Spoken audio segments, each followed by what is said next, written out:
Now that brings us to the interior of the transformer. Getting these two pieces separated, that is this coil and stack assembly and the base and the back plate, away from the cover is pretty easy. It's just the removal of 3 screws, those being the screws right here. The third one is slid up underneath the cord. Those 3 screws. And then you can lift the case off and begin disassembling the case separately, and that would include the light bulb covers, the clip, the control knob, the control lever, and lots of other things. But the first thing I do is inspect the condition of the cord, and this one was excellent. I could not find any frayed, any broken, any dried out insulation at all. It was just in great condition. Rarely, if ever, do I find one that in that condition, although I have before, but usually the rule is that they're going to need to be replaced because they're dry and they easily crumble, exposing the wiring, or they already have.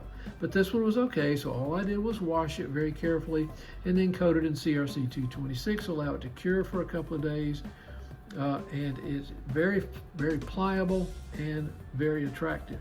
And I cleaned the plugs. Now there is one risk, of course. This is only 2 plugs. There's not the ground. I wish it had a ground, but it doesn't, so I'll have to be a little bit more careful about laying my hands on a 110 volt appliance. Now the back plate can be removed simply by removing 2 screws. They're laying way over there, and then you can remove this back plate from the base. Now I normally don't go any further than that, but I have before, and here's why. When the wiring is frayed, I've got to pull it out. There's a knot right here that has to be undone, or what I usually do is just cut the wire, because undoing a knot that's been there for 70 years or 50 years or whatever sometimes can be very problematic. And then I have to disconnect these 2 solder points right here. Now notice this is what begins me getting nervous about these.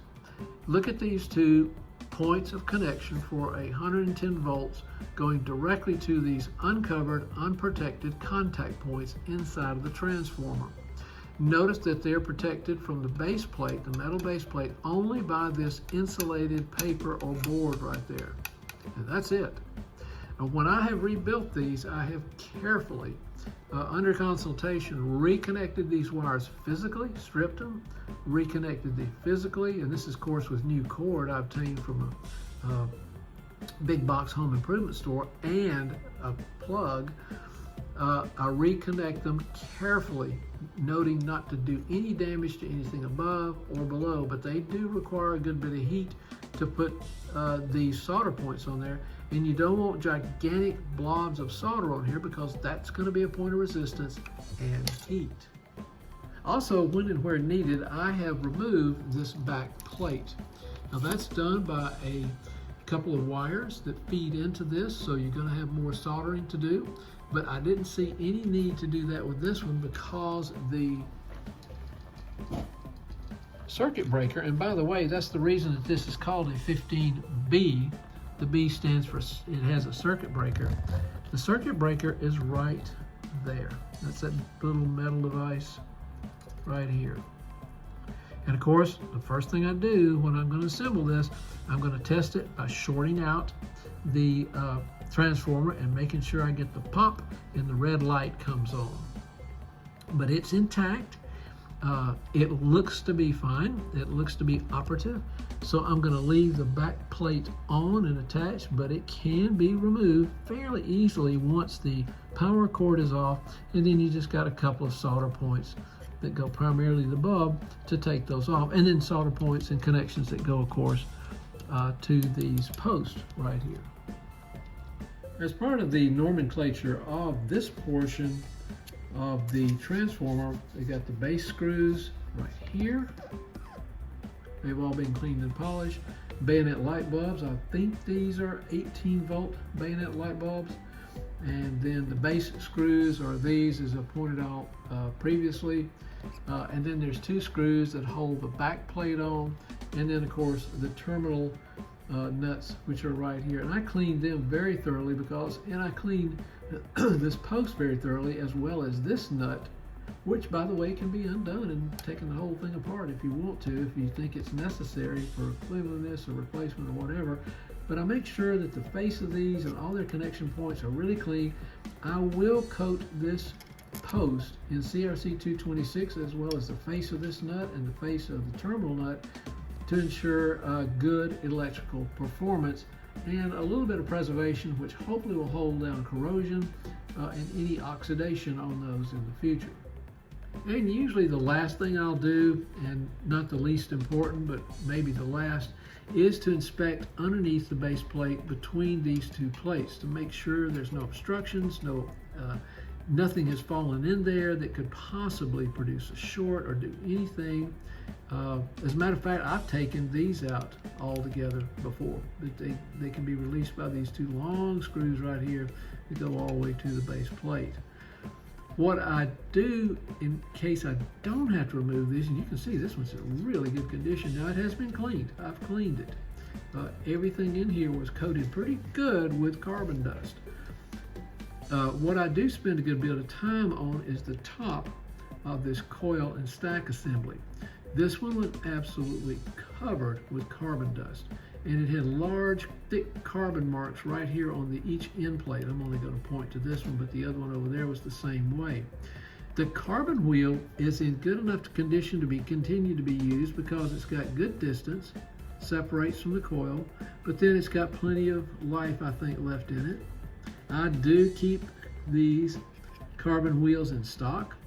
This one isn't going to undergo a lot of left-right movement as I use the trains because it's only going to be used for illumination, not for the operation of the trains. But there was a significant buildup of carbon dust on top. That's already been carefully cleaned up. I couldn't remove the stain, but I want to be careful on this coil because these windings in this coil are coated for a reason, and I don't want to do anything that will risk that coating. These carbon wheels are, and the posts that hold them on are available from port lines. You can see the other end of the post right there. And they're not too difficult to remove and replace. Just have a crimping tool available because you got to crimp the other end of that post to keep it from coming out. But this carbon wheel's got some life, and what I check is to make sure that the distance is adequate between the wheel and this, and I'll use it. One of the things that I usually do spend some time on is inspecting all the insulating material. Usually where Gilbert put in things like this tape, this really heavy duty tape, is probably for insulation. I make sure it's not chipped or deteriorating. I get a flashlight out and inspect it on the bottom. I'll look all around the transformer at this insulating plate right here to make sure it's intact.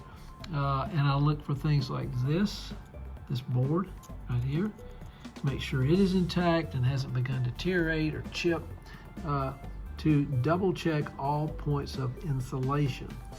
Most of the cleaning on this is done with vacuuming, small brushes and rubbing alcohol, isopropyl 91%, and pipe cleaners, and anything that I can get in all these small cracks and crevices with to primarily clean out carbon dust. Now, I did read online that one of the standard things to do on maintaining these, or if you have a transformer that has the carbon wheel and it's not performing as well as you think it should, sometimes that can be due to a large buildup of carbon particles which are interfering with the wheel, literally shorting out these windings on the coil.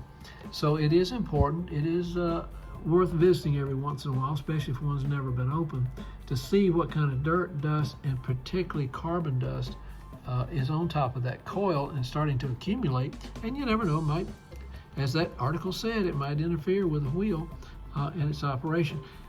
Surprisingly, you just don't think carbon dust like this would scatter, but it was everywhere. It was down on this plate. Of course, it was on the two end plates. It was all over the coil, down in here. It's just amazing how far it scattered, yet there isn't a lot of physical activity. But of course, maybe a lot of sparks. So that's going to wrap this up on the 15B. And when it's back together and in operation on the layout, I will let you know. Thanks again for watching Dave's American Flyer Trains.